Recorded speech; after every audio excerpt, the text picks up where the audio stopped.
Ay, grabe, laki naman pala. Ang laki oh. Kaya naman pala 100, ano,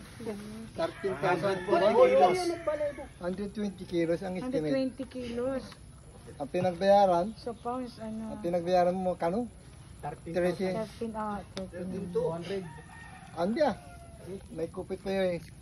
Para matanod.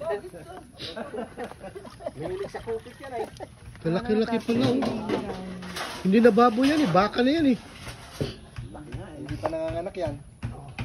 Ay, tama-tama, malambot-lambot pa ano yan. Pa nanganganak yan.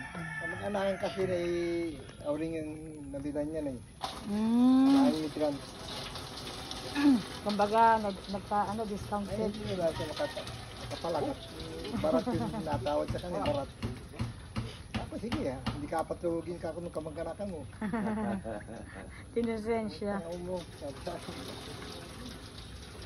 Kaya pala, sabi ko, ang laki.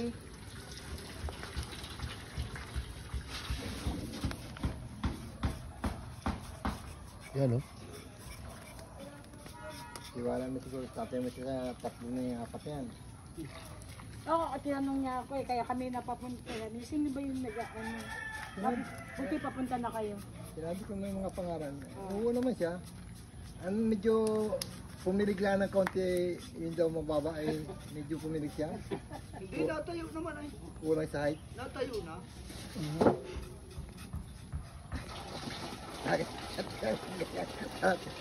Dahan-dahan pa kayo pag magsusang sobrang height kasi. Nakakasagasa kayo eh. Pag tumabi ka sa kanya. Pag tumabi ako sa kanya, mas matangkad ako. Sorry. Kala ko yun lang nakikita. Bubusina po kayo. Hindi ah. Biro lang. Okay, pang-visit talagang ang biro ano eh. Saan mo kayo binili? Eh, anak nukot. Kala ko ayawin yan. Ah, Pinalabas mo lang sa akin yung iyawan ay. Grabe yan, no? Kaya pala pang ano yan, pang ulam talaga kasi. Oo, yan ang pangkuan siguro.